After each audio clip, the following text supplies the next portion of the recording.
Okay then guys, what's going on? Cloud Plays here and welcome back to another video here on the channel. Today we're inside of the first Descendant. Yes, I know, this game has been bloody quiet, but this may actually be the game to finally take out Destiny 2. Now I know, we've heard this 100 times over.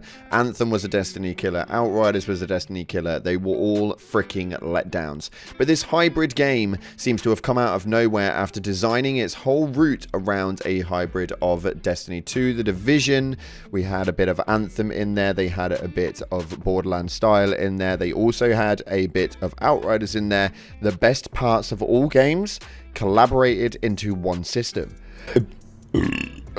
And boy oh boy, I have had hands-on previously, and I can tell you this game is freaking good, and I've been waiting for this for quite some time. Now I am working with Nexon, with the first Descendant, so this is a game that you are going to see quite a bit here on the channel, and I do not think you are going to be disappointed about. For all of you guys who were looter shooters guys in this channel for Destiny, Division, over the years and the decade that we've covered content, they have always been more prominent than anything else. But we have got September the 19th to September the 25th, the crossplay open beta, and it is huge. It's about to go off, and I know full well that you guys are going to be excited about this, and if you're not, then now is the time to get excited.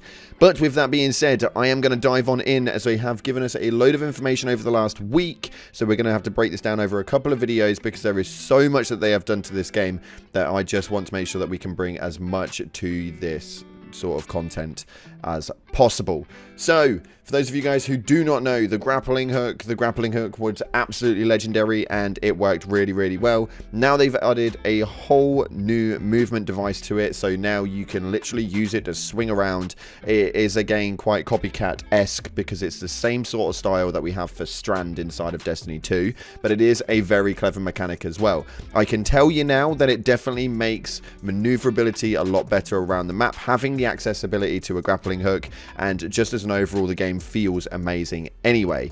It was just a straight line that you were able to zip up beforehand, but now there is a lot more maneuverables going on. On top of that as well, we do have a massive movement in the improvement levels of attacking different monsters. Now, skills are a huge part inside of this game, and for those of you guys who don't know, you will have one set of skills based on the character that you pick, and then once you've gone through that, it has the Warframe style content where you can get materials and acquire certain items to craft new characters. For me, I much prefer this to Destiny 2's style of make a Warlock, play through the entire campaign, go through the end game, make a Hunter, play through the entire campaign, play the end game, make a Titan. This, for me, works a lot better. You have one individual character, you can craft new individual characters, and you can adapt your skills based on which character it is that you are utilizing. You keep all the same weapons, there's no need for transfers, everything stays within its general playment. Now, there is a lot on this, and there has been a lot with regards to the maneuverability of the grappling hook. As we already know, this means that you guys are able to move around a lot quicker, a lot more nimble, and it feels just so much better. On top of that, they've added a small dot icon so that you know when you can utilize the grappling hook or not. This now means that when you aim it at a wall, if that icon isn't there, you can't utilize the grapple yet, you're not close enough. So that's a good additional point that they have added into it. Now, as such, the dev team went back to the drawing board and decided to add parkour in a way that matches the rapid speed of the game as well. Now, this increases the pleasure of movement and makes maneuverability easy. Climbing, vaulting added a huge result to this game by the looks of things. It looks absolutely incredible, and as you can see by all of like the small GIF images that they provided to us, it's absolutely amazing. Now, they do go on to state though inside of this article alone, which was launched about 4 or 5 days ago, I did miss this one, I won't lie to you, that in conclusion, since the Steam beta test, the dev team have been actively responding various feedback to improve the game, and it went against the design plans. We reassessed those plans from the ground up that led to this addition of the grappling hook, swing, and parkour. Now, on top of that, we are also seeing another article that has gone up just today with regards to the actual beta itself. It gives you a massive insight into what it's actually going to look like, how the weapon mechanics work, and it's essentially like a game and guide before you dive in. So as per usual, all the links will be down in the description. You guys can access all of it, but they go over so much, including the equipment tiers, how that works, the enhanced and unique abilities, the weapon listing, weapon transmissions, external component side effects, reactors, storage features. They have changed so much. Now, going to brief this one over as much as I can, and hopefully we can get it out in this video. If we can't, then I may release another one later tonight, so stay tuned. But the item tiers for the first Descendant are shown as below, with stats and values increasing as the tiers get higher. We are used to the standard tier 1, tier 2, tier 3, tier 4, which is common, rare, ultimate, and transcendent. So as you're all used to by now, if you are into the looter shooter genre, we have the generic ones, which are like the blue, the purple, the gold. Gold obviously being the very nice weapons that you definitely want, and we'll throw a few images up on screen that they have provided via the tfd.nexon.com. You guys can go and check everything out there. On top of that though, they have unique abilities on a lot of these weapons. Now, I don't know what they start with, and I don't know if they are on all weapons or if you can even acquire them through all weapons, but these unique abilities are attached to specific weapons. Now, based on the website alone, what we are seeing is that they are on all of the golden weapons, which would essentially make sense. If you guys are used to Destiny 2 at all, then you'll know that gold is exotic, and exotic has added perks for those weapons. Now, it goes on to state right here that a unique ability is an exclusive feature granted to a weapon.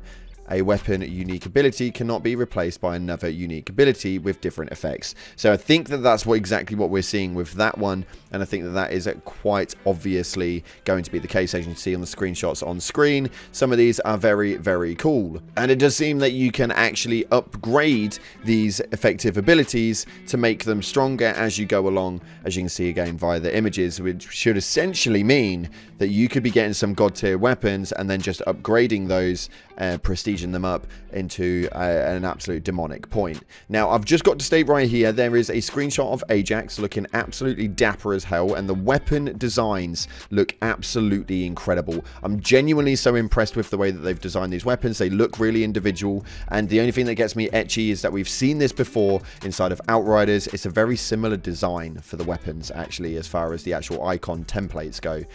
They are very similar, but this does scream out an amazing looter shooter. Now, given I've had gameplay on previously during the old beta through Steam, I'm really excited to see what it is that they can actually bring to the table, because they've gone real in depth with this, because even just the icons on their own show the ammo types used by the weapons, the weapons proficiency level, the weapons unique abilities, the weapons equipped modules, which is a whole other ball game, because you can now equip individual modules onto your weapons. So it's essentially like slotting perks into your weapons. What that means is you could have an absolute god tier weapon and slot in a shed ton of modules by the looks of it, because it definitely looks like we have got around 9 modules that we can slot in per weapon to make these absolutely bonkers. And that's literally just walking across the tip of the iceberg. There is so much more that we have got to look into through this, and I don't really want this video to be like 20 minutes long, so we're just going to quickly brief over. But they have reactors and stuff like that inside of the game, and external component set effects. Now, what we are going to say about this though is the external component set effects are a auxiliary power, sensors, memory, processors, which increase the HP, defense, and shield of Descendants. Some of these external components have set effects, equipping the required parts for a set effect, activates the effect, and increases your stats. A minimum of 2 and maximum of 4 components are required to activate the set of effects. Now, this is not the modules, these are additional parts as well, which means that this game just runs so damn in depth that you can add slots within slots within slots to take just a really good weapon and make it freaking bonkers. The builds that are going to be coming out of this game are absolutely insane, because the complexity in it and how in depth that they've gone with this has just gone through the damn roof. Nexon, kudos to you guys, because you have built something here that is going to be absolutely amazing. Now, I am going to be there for the crossplay open beta start, and we are going to be streaming it live on Twitch. Make sure you guys check it out, because I definitely applaud anybody who is already checking this game out. Views are really low on YouTube, but watch this space. This is an underdog right here, ladies and gents. Watch this space. That's what we've got time for today. If you haven't already, smash the beautiful blue thumbs up, subscribe, post notifications turned on. Appreciate your faces, and as always, see you in the damn clouds.